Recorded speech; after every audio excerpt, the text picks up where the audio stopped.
অসমত এতিয়া আমি অৰুণোদয় 30 লাখ পৰিয়ালক দিওঁ। ৰেচন কাৰ্ড কিমান পৰিয়ালৰ আছে? 52 লাখ পৰিয়ালৰ। আমি যদি ৰেচন কাৰ্ড থকা অৰুণোদয় নিৰ্বাচন নকৰি সিলেকশন নকৰি ডাইৰেক্টলি যদি ৰেচন কাৰ্ড থকা প্ৰতিটো পৰিয়ালকে এটাকৈ অৰুণোদয় দি দিব পাৰো, তেতিয়াহ'লে মানুহৰ সমস্যা একে কোবে সমাধান হৈ যাব। হ'বনে নাই? হ'ব। কিন্তু তাৰ কাৰণে বহুত টকা পইচাও লাগিব। এতিয়া আমাৰ 30 লাখ অৰুণোদয় আছে, মই আৰু 22 লাখ অৰুণোদয় হিতাধিকাৰী যোগ কৰিব লাগিব। বছৰত 3-4 লাখ কৰি আমি গৈ থাকিম, যাতে আমাৰ বিধানসভা নিৰ্বাচনলৈকে মোটামুটি বুলি কিয় কৈছো, কিছুমান জায়গাত বহুত কাৰ্ড আছে, তথাপিতো নাজিৰা, শিৱসাগৰ এই সমষ্টিবিলাকত যাতে ৰেচন কাৰ্ড থকা প্ৰত্যেকটো পৰিয়ালে অৰুণোদয় পাব পাৰে, তেনেকুৱা পৰ্যায়লৈকে মই অসমখনক লৈ যাব খুজিছো।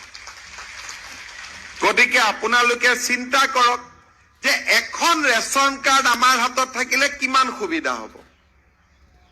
চাউল পালো, গেছ পালো, ট্ৰিটমেণ্ট পালো, মৃত্যু আৰু দুৰ্ঘটনাৰ বীমা পালো, লগতে অৰুণোদয়ো পালো। এই কামখিনি মই লাহে লাহে কৰি গৈ থাকিম, আৰু এইখিনি যদি কাম কৰিব পাৰো, তেতিয়াহ'লে অসমৰ দৰিদ্ৰ লোকসকলৰ সদায়, দৰিদ্ৰ আৰু নিম্ন মধ্যবিত্ত লোকসকল সদায় সুন্দৰ কৰি আগুৱাই যাব পাৰিব। আৰু 4,000, 5,000, 6,000কৈ পৰিয়াল ৰেচন কাৰ্ডৰ পৰা বঞ্চিত হৈ আছে।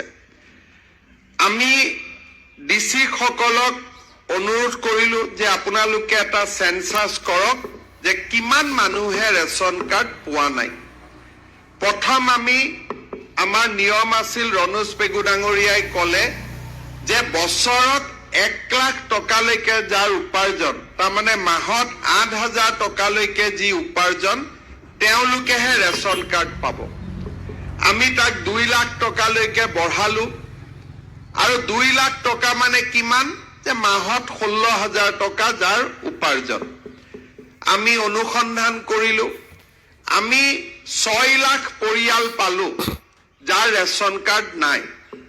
তেতিয়া মই চিন্তা কৰিলো যে আমি 16,000 টকালৈকে যদি দিওঁ, তেতিয়াও বহুত নিম্ন মধ্যবিত্তৰ পৰিয়াল ৰেচন কাৰ্ডৰ পৰা বাদ পৰি যাব।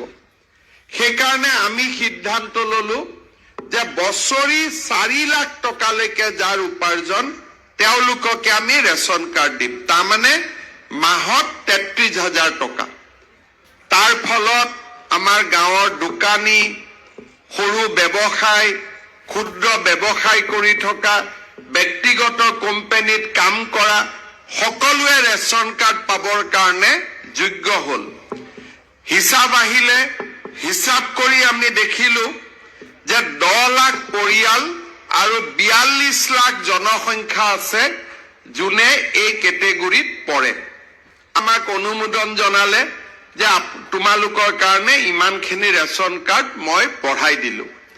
16 জানুৱাৰীৰ পৰা আমি ৰেচন কাৰ্ডসমূহ বিতৰণ কৰিছো। ৰেচন কাৰ্ডখন লৈয়েই আপোনালোকে এই মাহৰ ৰেচনটো লগে লগে লৈ ল'ব। কাৰণ এই মাহৰ ৰেচনটো যদি আমি 31 তাৰিখৰ আগতে নলওঁ, তেতিয়াহ'লে পিছৰ মাহত এই ৰেচনটো আমি নাপাম। গতিকে ইতিমধ্যে ৰেচন কাৰ্ডৰ দোকানীবিলাকৰ, সুলভ মূল্যৰ দোকানীবিলাকে আপোনালোকৰ চাউলটো লৈ আহিছে, আৰু এইবাৰে আজি কাৰ্ডখন লৈয়েই কালি আপোনালোকে নতুন চাউল লৈ ল'ব। বুজি পালেনে কথাখিনি? আৰু এইবাৰ নললে কি হ'ব? তেতিয়া এই মাহৰ চাউলটো আৰু ফেব্ৰুৱাৰী মাহত নাপাব। বুজি পালে কথাখিনি? কোনে কোনে বুজি পালে হাত